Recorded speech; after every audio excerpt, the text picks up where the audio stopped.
Très bien, donc on va commencer, reprendre à partir du point où on s'était arrêté la dernière fois. Je vous rappelle qu'on est dans la deuxième Mishnah des Pirkei Avot des Maximes des Pères. On avait donc fait pas mal d'introductions au niveau historique de cette Mishnah. On va juste relire la Mishnah pour se remettre un petit peu dans le bain. J'espère que ça vous rappelle pas des souvenirs trop loin ou ça vous rappelle au moins quelque chose, quoi. Et pas rien. Shimon HaTzadik Aya Mishir Knesset Agdola. Donc Shimon HaTzadik faisait partie des derniers membres de la Grande Assemblée. Ou Aya Omer, il avait l'habitude de dire Shvat Varim Haolam Omed. Le monde repose sur trois choses, à la Torah, sur la Torah, vers la Avoda, sur le service, vers la Gebilut Chassadim et sur les bienfaits. On s'était beaucoup attardé donc sur le contexte historique, sur l'expression Ouaya Omer, dans la mesure où on voulait exprimer ici le fait que Shimon HaTzadik, c'est parce qu'il est l'illustration d'une certaine qualité, d'une certaine éthique, d'une certaine stature, qu'il peut dire ce message. J'ai entendu le message est en totale adéquation avec le personnage, c'était vraiment la clé, et c'est une clé qu'on va utiliser à chacune des paroles des sages. Ils ne colportent pas un enseignement, ils sont eux-mêmes un enseignement vivant, et donc ce qu'ils disent, c'est eux. Ouais. C'était le point essentiel qu'on avait développé avec la fameuse divergence d'opinion entre Rashi et Onkelos. Maintenant, il nous restait donc à rentrer dans le vif du message, dans le vif du sujet. Et donc le texte nous dit la chose suivante, le monde repose sur trois choses. Alors là, à Shvat Varim, sur trois choses, le monde repose. À la Torah, sur la Torah, Val Gimlu Chassadim, sur la Avoda, alors la Avoda, c'est ce qu'on appelle le service qui se passait au temple de Jérusalem, de Yerushalayim. C'était donc toutes les corbanotes et sacrifices qu'on amenait et qui a trouvé une sorte de produit de remplacement qui s'appelle la Tfila. La Tfila que l'on fait 3 fois par jour, Shacharit, Arvit et Mincha, ont été mises en place de façon à suppléer l'absence du Beth Amikdash. Donc, nous, à Avoda, on ne sait plus vraiment c'est quoi, puisqu'on n'a pas de Beth Amikdash, mais en fait, on a une sorte d'ersatz, un produit de remplacement, qui s'appelle l'épanchement d'un individu 3 fois par jour. Et ceci, donc, c'est la Avoda. Troisième volet, la Gemilut Chassadim, le fait, alors littéralement, les Gimol, vous savez c'est quoi les Gimol? C'est quoi les Gimol en hébreu? Gomel. Pardon? Alors, Gamel, c'est un chameau, pas mal, ouais, pas mal. Mais Gomel, Ligmol, alors le texte, la première occurrence de ce texte, c'est Vayaas Avraham Mishte Beyom Higamelo. Le jour où il a sevré, le jour où Yitzhak a été sevré, alors Avraham a fait un grand Mishte, un grand festin. Les gamelles en hébreu, les gamelles, c'est donc sevrer un enfant. En général, c'est quel âge le sevrage? Pour l'utiliser à 20 ans, mais sinon de façon générale. 2 ans. Comment dire, on coupe très difficilement le cordon ombilical. C'est une boutade. Donc en tout cas, le sevrage en général, c'est à peu près 1 an. 8 mois, 9 mois, 10 mois, 1 an. Et ce qui est intéressant dans le texte, puisqu'on parle de ce texte, Abraham aurait fait donc le jour où son fils a été sevré un grand festin. Vous avez déjà vu des festins les jours où on sevre un enfant?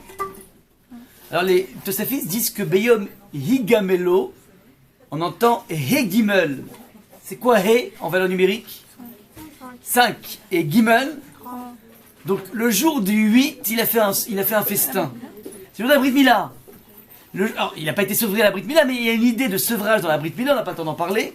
C'est ce que disent les Tosafis dans le Périque de Rabbi Eliezer, dans Shabbat, qui dit que finalement, la fameuse fête qu'on fait le jour du Brit Mila, c'est une fête qui a une source au niveau thoraïque de Avraham. Ça, c'est donc juste une petite parenthèse. Alors, là, apparemment, le texte nous dit Al-Gemilut Chassadim sur la direction de sevrer quelqu'un de Chesed. Ça, c'est donc le 3e point. À vous de jouer.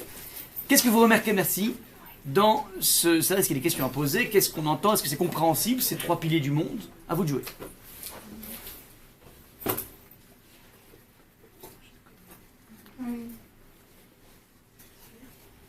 Ça vous va? C'est tranquille, c'est...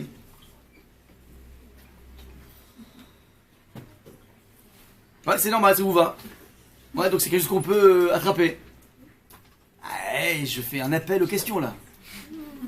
On réveille ses neurones, on se met en starting block. Tout va bien? Sans tricher, sans tricher. Je vous ai déjà marqué les réponses, mais sans tricher.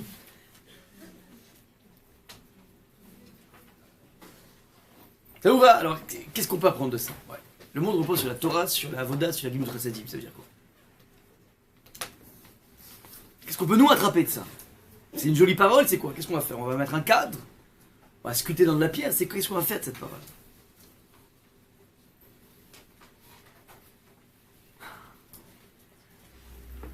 Ah, ça a été fatidique, hein, les vacances, là. Regardez, c'est quoi la Torah? On va traduire les choses. Vous savez, on n'arrive pas à trouver, alors on va traduire. C'est quoi la Torah? La Torah l'Arziza, c'est quoi? C'est quoi la Torah? C'est ce que Hachem nous a donné.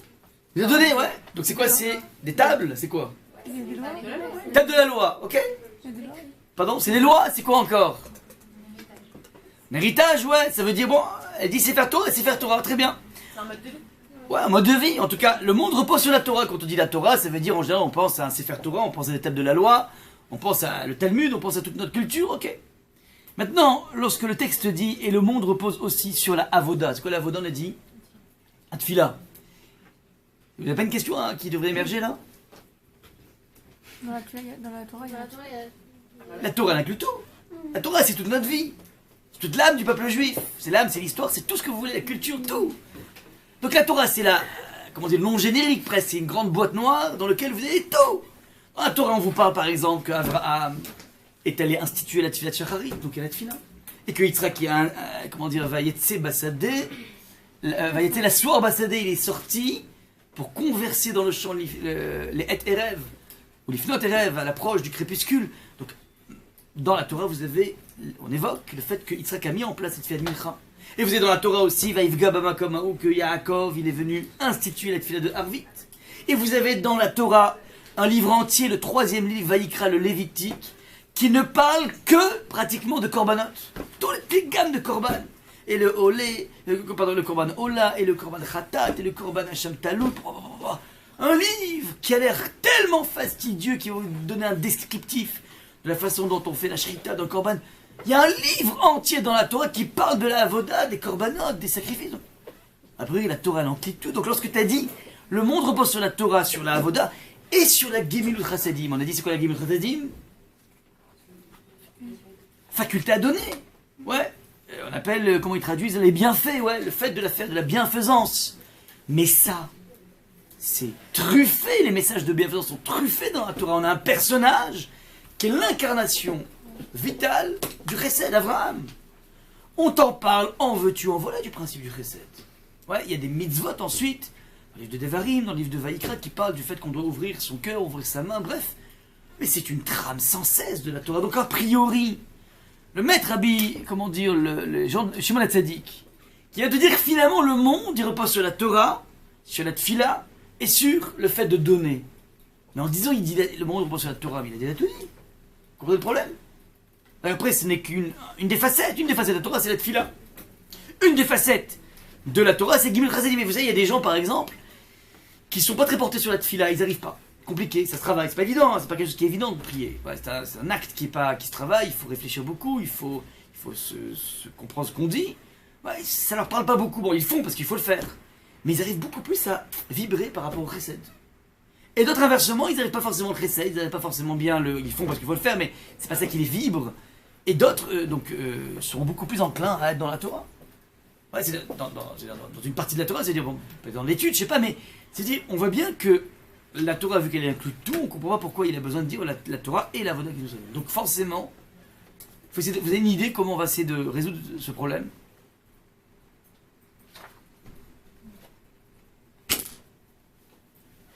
La Torah, ça serait plutôt l'imoun. Très juste. Avoda et Tfila, c'est par rapport à Hachem et Gimel Chassadim par rapport à... Exactement. C'est comme ça qu'on va répondre, c'est-à-dire que le texte ne parle pas de la Torah avec ce grand nom générique, cette boîte noire, mais la Torah, on parle de l'étude de la Torah. Le monde repose, premier pilier, sur l'étude de la Torah. On va essayer d'expliquer ça veut dire quoi. Ça veut dire quoi? Le monde repose sur l'étude de la Torah. Et cette étude de la Torah doit se traduire dans ta relation avec Hachem, la Avoda, c'est-à-dire alors soit le service divin. Le service divin à l'époque, vous savez, c'était des korbanot. Korbanot, ça a l'air un petit peu moyenâgeux. Quand on lit les textes, on se dit c'est quoi ce sang? Mais en fait, korban en hébreu, la racine, c'est quoi la racine sémantique de korban? Karov, c'est dire quoi, karov? C'est quoi proche? c'est se rapprocher d'Hachem, c'est le premier aspect. Deuxième aspect, mon maître me disait, Karov, c'est ce qu'on appelle l'identification. Je suis proche d'eux. Mais c'est pas simplement que je suis proche d'Hachem par le biais de la bête, mais je suis proche de la bête. C'est-à-dire que je m'imagine en train de me sacrifier. Et l'identification pousse, et poussée de façon tellement forte, que les personnes qui amenaient un korban étaient dans une véritable transe existentielle. Parce qu'ils étaient en train de s'imaginer qu'en fait, le couteau qui passait n'était pas sous le cou de la vache, mais sous leur cou propre. Que le sang qui était aspergé, c'était leur propre sang. C'est-à-dire, les personnes rentraient dans une transe absolument incroyable au moment de ces corbanotes, et ressortaient de cet épisode, de leur vie, de ce qui a été mis en place, totalement requinqués en disant « Waouh, maintenant je ne refauterai plus ». Quel type de faute on a amené un korban? On a amené un korban pour quel type de faute? Korban khatat par exemple. Korban khatat par rapport à une faute, c'est quel type de faute? Involontaire. Involontaire. J'ai pas fait exprès, je suis rentré aux toilettes pendant Shabbat, j'ai allumé la lumière sans faire exprès. Là-dessus, un bonhomme a amené une vache, un taureau, un mouton, pour venir demander pardon à Hachem. Ah, j'ai pas fait exprès. Du calme, c'est le réflexe, non? Si tu es à ce point insensible à la sainteté de Shabbat qui fait que tu t'oublies aux toilettes, et machinalement tu allumes l'interrupteur, ça veut dire que Shabbat n'est pas suffisamment rentré en toi. Tu manques de sensibilité.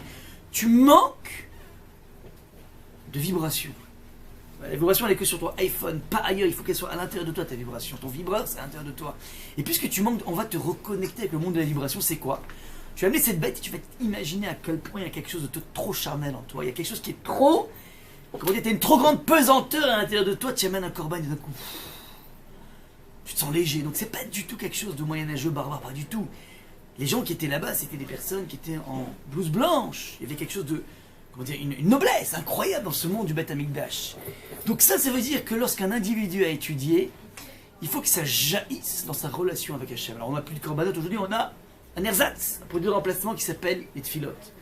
Il faut que la sensibilité que tu as pu dégager dans l'étude d'un texte, eh ben, on la retrouve dans ta façon, dans la façon avec laquelle tu t'adresses à Hachem.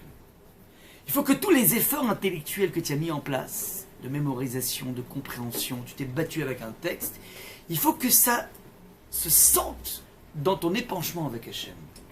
On atteint dans l'étude de la Torah un certain degré de subtilité.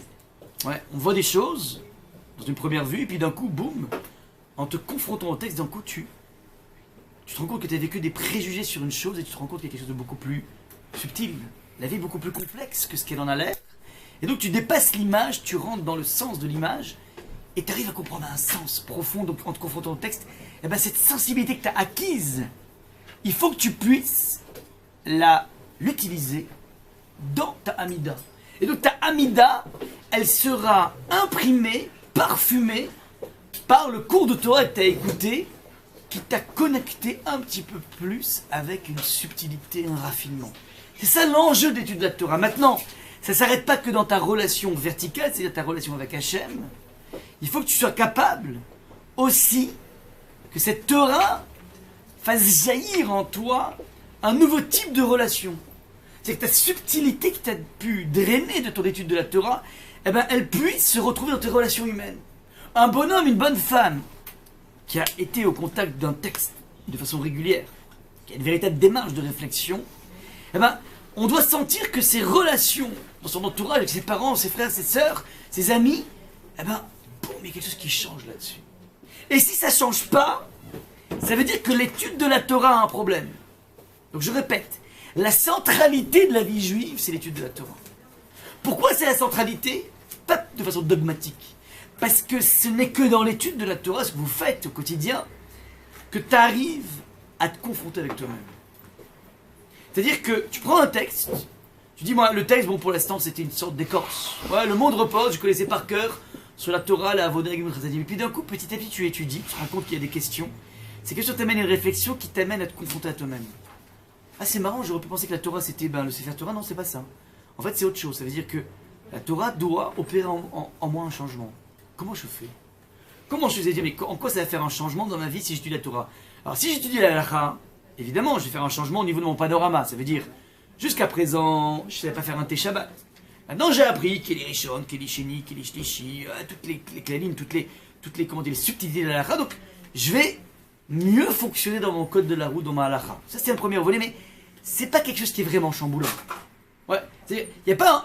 Baruch Hashem, on se sent heureux de se dire maintenant je fais un thé comme il faut Shabbat, je fais attention à Mouktsé, je fais attention à Bonnet, je fais attention à beaucoup de choses, à la plata, à tous les bijoux. Donc c'est bien, donc ça veut dire que j'ai une fierté de me dire que je suis quelqu'un qui est comme il faut. Et c'est important dans la vie, de se dire ouais, je fais les choses comme il faut. Je suis pas un magouilleur, ouais, c'est pas à peu près Shabbat, ouais, bon, c'est pas grave, non, non, les choses sont bien.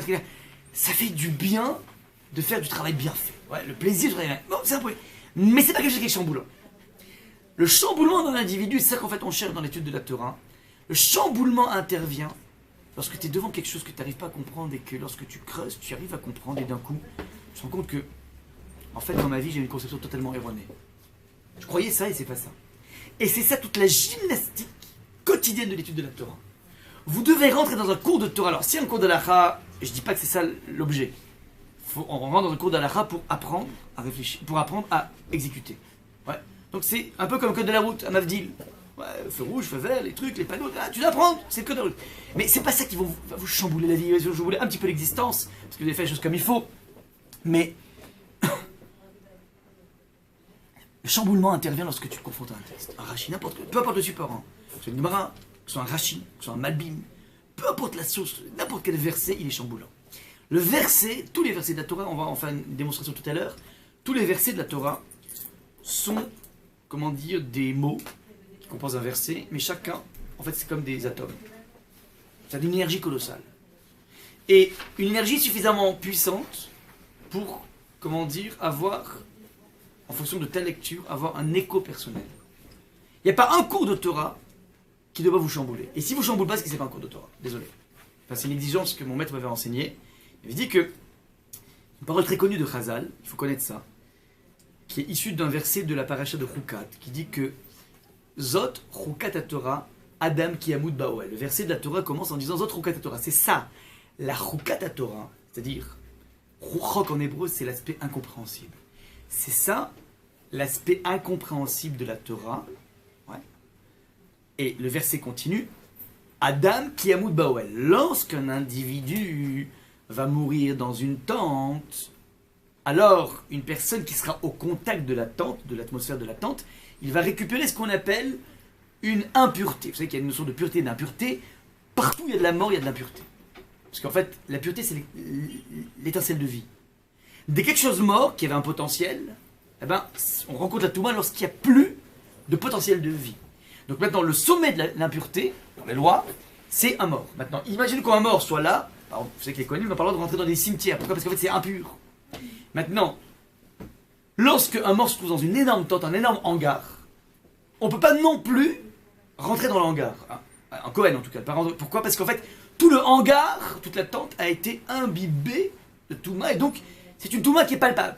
Ouais, vous avez par exemple les Kohanim qui font attention, par exemple, même lorsqu'ils voyagent, ils vont en Israël ou prennent un avion. Je connaissais un grand maître qui s'appelait Rav Kohn de Marseille et qui faisait attention par exemple que le chemin par lequel ils passent, alors éviter un cimetière, mais surtout ils évitaient que dans la suite à bagages on transporte en même temps des gens qui veulent se faire enterrer en Israël. Parce que si dans la suite à bagages il y a un mort qui doit se faire enterrer, donc tout l'espace de l'avion est un endroit dans lequel un Kohen ne peut pas rentrer. Donc il s'arrangeait toujours pour aller dans des compagnies dans lesquelles on était sûr qu'il n'y avait pas un transport d'un mort. Donc c'est quelque chose d'important la Torah maintenant. Ça c'est le texte. Donc, et le texte de la Torah de la paracha de Chukat va nous expliquer comment on gère. Ouais, c'est quoi la Torah? C'est la fameuse histoire de la vache rousse. Ça c'est donc la loi au niveau de la pureté. Dans les maîtres du Talmud vont faire une remarque suivante. Avant de parler donc dans le texte, une fois que la Torah va parler en fait de l'histoire de la paradouma, la fameuse vache rousse qui va être brûlée, dont les cendres vont permettre de pouvoir purifier un individu qui est contracté en contact avec la mort. Alors, le texte donc a dit la chose suivante Zot Chukat Torah Adam Kiamud Baoel. C'est ça l'aspect incompréhensible de la Torah. Un homme, alors normalement on devrait s'arrêter et dire bon, lorsqu'un homme va mourir, on fera ça, ça et ça. Mais les Ramim vont jouxter ces deux morceaux de phrases en disant en fait, c'est la Torah. La Torah, c'est un individu qui meurt. C'est quoi il meurt?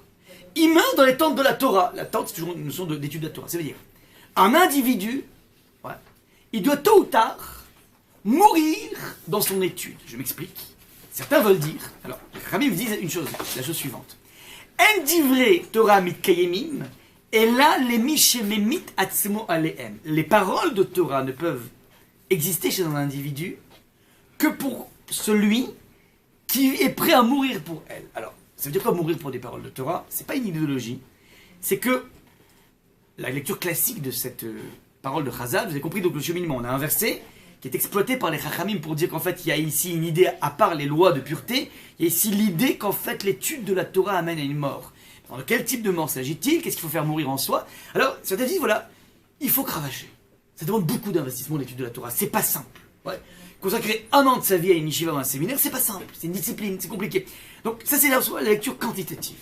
Mon maître me disait, en fait, on peut lire de façon qualitative, c'est-à-dire, il n'y a de parole de Torah que celle qui fait mourir quelque chose en toi. C'est quoi mourir quelque chose en toi? Ça veut dire, tu avais une ancienne conception de la vie, et d'un coup, à l'issue d'un cours de Torah, une parole de Torah, d'un coup tu te rends compte que tu étais totalement à côté de la plaque. Même si tu es une personne qui est super engagée. Donc je ne vois pas une personne qui faisait pas Shabbat, d'un coup il fait Shabbat, alors là c'est un grand changement. Mais j'ai même une personne qui est super engagée, tu vois le texte de Torah, tu te rends compte, waouh, il y a quelque chose qui a affiné chez moi, je ne voyais pas les choses comme ça, j'ai quelque chose à mettre en place de façon cruciale. C'est ça en fait, le véritable devoir Torah. On va me dire, écoute, si tu fais un devoir Torah, soit tu chamboules les personnes, soit c'est pas un devoir Torah, extrêmement exigeant. Ouais. C'est pas une matière la Torah, c'est pas un cours de maths. La Torah, ça doit pénétrer ton âme, toutes les couches de ton psychisme, tout. Tes sentiments, tout, tu es tellement investi que ça chamboule quelque chose et d'un coup, boum. Tu réalises avec ce texte de la Torah que d'un coup, ben, je vois la vie de façon autre. Ah ben ça, c'est ce qu'on appelle la mort. Parce que si tu arrives à voir la vie de façon autre, t'es comme un nourrisson qui découvre la vie. Ouais, il est toujours émerveillé. J'ai rencontré, moi, quand j'habitais à Bnei Brak, j'ai rencontré, moi, Rav Steinman plusieurs fois. J'allais lui poser des questions, j'avais été vraiment... donc on faisait la queue, on allait voir.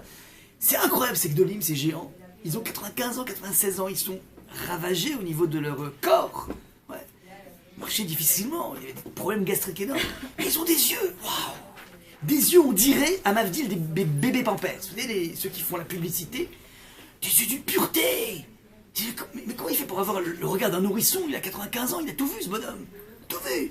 En fait, non, parce qu'en fait, il est toujours en train de se laisser surprendre par un texte qu'il a vu des centaines de fois. Il est toujours avec... Et pourquoi il peut se faire surprendre? C'est pas un jeu qui joue. C'est parce qu'en fait, le texte est tellement infini que tu découvres toujours un nouvel aspect que tu n'as jamais vu. Et donc, tu es en permanence dans une cure de jouvence. C'est toujours nouveau, c'est jamais la même chose. Ouais. Et si tu as un sentiment de déjà entendu, il faut que tu changes. Il faut que tu ailles ailleurs. Enfin, faut que tu creuses le texte pour dire non, c'est sûr quelque chose auquel j'ai jamais pensé. Ça, c'est ce qu'on appelle l'étude de la Torah. Moins que ça, on est dans une matière. Voilà, c'est autre chose. Donc je répète, l'enjeu de la Torah, c'est sentir qu'il y a un message qui est, comment dire, bousculant, bouleversant, et qui va maintenant t'amener à regarder le monde avec des yeux nouveaux. Et tu vas sentir comme ça l'émerveillement, mais c'est l'émerveillement que tu n'as pas besoin d'attraper en faisant un voyage au Katmandou, dans des lieux exotiques, ouais, dans lequel effectivement tu peux être émerveillé par la beauté de la nature. Le serait-ce que le texte dans ta banlieue morose, dans un métro boulot dodo, le même texte, tu le regardes et puis waouh, s'éveille devant moi un univers tout à fait nouveau, j'enterre le précédent, et je renais. C'est une renaissance, l'étude de la Torah c'est une renaissance permanente. Il faut avoir cette exigence, vous verrez que si vous avez cette exigence, il y a beaucoup de choses qui vont se chambouler dans votre vie. Voilà. L'étude de la Torah c'est le point crucial du judaïsme, on est, comment dire, beaucoup plus que le peuple du livre, on est le peuple de l'étude. Ouais.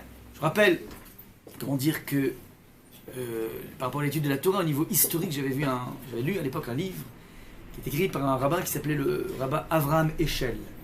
Le livre s'appelle Les bâtisseurs du temps, il m'avait été conseillé par Rav Citruk. Il a des Rem Tovim, alors, il avait suscité, j'avais donc lu ce texte, j'étais en classe de première, et comment dire, j'ai été frappé par plusieurs choses dans ce texte, à part qu'il était très intéressant. Il disait en fait que tous les empires ont construit des empires dans le sens au niveau géographique, ils ont construit des royaumes, des châteaux énormes, ils ont bâti dans l'espace. Le propre des grandes puissances, elles bâtissent l'espace, elles occupent le territoire. Nous, on a sculpté le temps. Le calendrier d'un juif a toujours été préoccupé par un temps incompressible d'étude de la Torah. Il amène donc parmi les preuves historiques qu'au XVIIe siècle, il y avait dans l'Europe centrale, donc le monde ashkénaze, il n'y avait pas un village, une ville, un bourg, comment dire, un patelin, dans lequel il n'y avait pas un Beth Midrash. Et dans ce Beth Midrash, il n'y avait pas un individu juif qui, après son travail de comptable, de médecin, d'ingénieur, de bûcheron, d'agriculteur, ne passait pas, avant de rentrer à la maison, 1 à 2 heures au Beth Midrash. On est au XVIIe siècle. C'est des personnes, il n'y a pas un juif, pas un seul juif, qui n'était pas au contact du Talmud au moins 1 heure à 2 heures par jour au XVIIe siècle. Je vous dis une petite rappel. Le XVIIe siècle dans le monde entier, même en Europe, était marqué par ce qu'on appelle un monde totalement analphabète.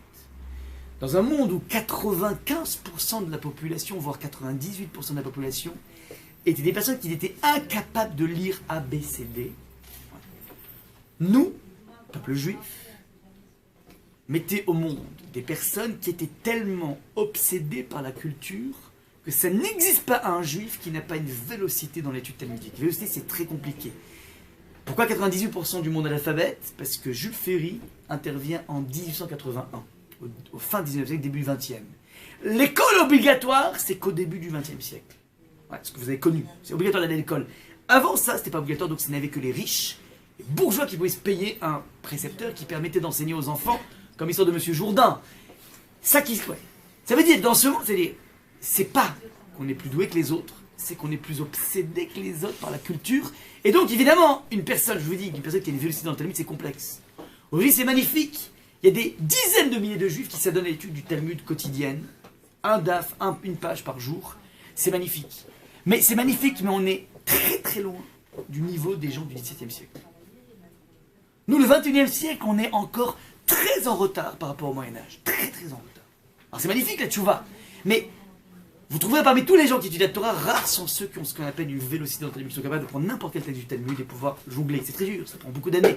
Ça, c'est la situation. Le peuple juif a toujours brillé dans son contact avec les livres.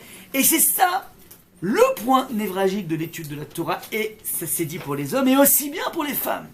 Sarah Schnerer a mis en place le système des séminaires dont vous êtes les héritiers directs au début du XXe siècle avec l'autorisation du Chafetz Chaim et plus que ça, les encouragements et les brachot du Chafetz Chaim, tout simplement parce que on ne peut pas envisager une personne qui a un certain degré théorique, parce que toutes les filles aujourd'hui pratiquement, comment dire, ont un accès à la culture, ont un minimum, un BEPS, voire un bac, ouais. C'est pas possible d'avoir un certain niveau en rôle et ne pas trouver au minimum l'équivalent dans la profondeur de la Torah, c'est pas possible. Et donc, il y a une obligation, une convocation obligée à pénétrer le texte de la Torah. C'est ça qu'on essaie de faire dans notre cas de séminaire, et qu'il faut essayer de distiller de partout. Tant que tu n'auras pas un contact profond avec un texte, il n'y aura pas grand-chose qui va te chambouler dans ta vie. Donc c'est un petit peu ça l'essentiel. Donc la Torah, elle est tellement chamboulante que d'un coup, une fois que tu vas voir à quel point tu vois le monde de façon différente, alors d'un coup, quand tu t'adresses à Hachem, waouh, c'est tout à fait différent. C'est pas comme ça que je voyais les choses. Et donc, d'un coup, tu génères dans une Amida qui est toujours la même, les mêmes mots, depuis 2000 ans. Mais d'un coup, tu vois un éclairage tout à fait nouveau. Mais non, mais c'est toute nouvelle Amida, vous savez quoi? Ce matin, j'ai lu la Amida, mais c'est féerique, c'est incroyable ce qui est marqué. Tu te moques de moi, attends, c'est pas un scoop. C'est pas le dernier roman de Hamavdil de Marc Lévy. C'est dans le même mot, ouais, c'est vieux, c'est poussiéreux. S'il y a encore un blocage au niveau de la Tfila. Ça arrive, petit à petit. Il faut lutter, il faut découvrir la Tfila, il faut comprendre ce qui est marqué. Des fois on le lit comme une récitation, le problème c'est qu'on ne sait pas étudier. Enfin, il faut l'étudier, je crois que vous avez des cours là-dessus, il faut essayer de voir chaque mot, chaque chose, pour quel enchaînement, pour quelle chose, chaque composé. Et donc lorsque tu réfléchis à ce que renferme le texte, alors d'un coup c'est un écho. Tu t'appropries le texte, parce que ça me parle de moi. Tu renais la danda, tu donnes l'intelligence aux individus. Ouais, c'est dire, ben ouais, j'aimerais tellement avoir un peu plus d'intelligence, pas des QI, pas du QI. Mais plus avoir une intelligence dans la relation humaine. J'étais tellement gauche, j'étais tellement, j'ai pas su faire, j'ai pas su gérer la chose. Ce serait bien que j'ai un peu plus de sensibilité. Je demande à Hachem de moi un peu plus de sensibilité. Être un peu plus intelligent dans mes relations humaines. Donc ça, vous comprenez, le chamboulement par le texte t'amène à un chamboulement dans ta relation avec Hachem. Et évidemment, doit forcément t'amener, quand tu as une faculté dans la vie, de pouvoir dire, voilà, avant je croyais que Torah, c'est toute la Torah, d'un coup je me rends compte que c'est autre chose. Donc j'avais une première vue, puis d'un coup j'ai une nouvelle vue. Une avamina, une maskana, comme on dit dans le vocable de la Gemara. J'avais un a priori, puis d'un coup j'ai un a posteriori qui est tout à fait différent de l'a priori.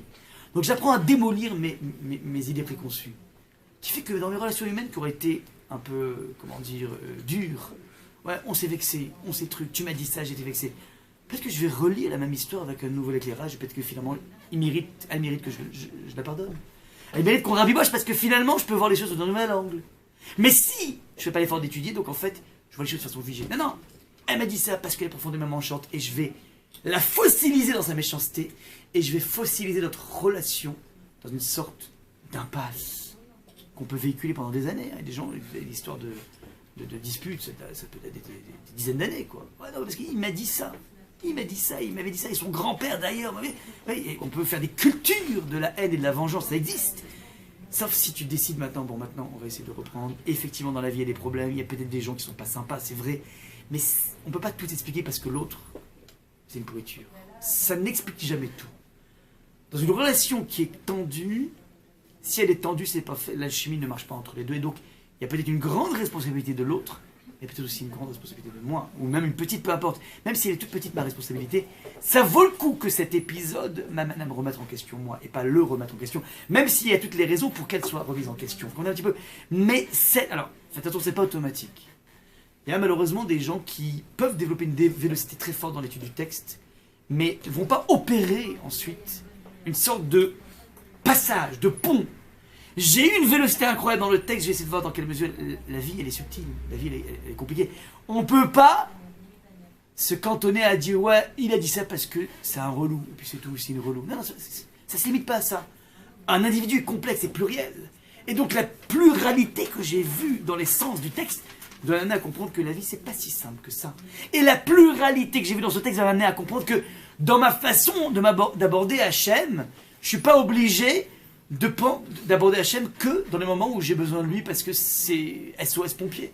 Ouais, ça c'est un canal classique d'abord. Hachem, je t'en supplie, sauve-moi. Ouais, c'est normal. Mais je peux aussi l'aborder Hachem lorsque j'ai l'impression que j'ai rien à lui dire.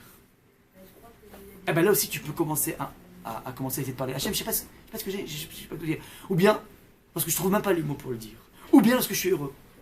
Je suis capable de demander à Hachem parce qu'elle n'a pas, et puis quand tu es content. Non.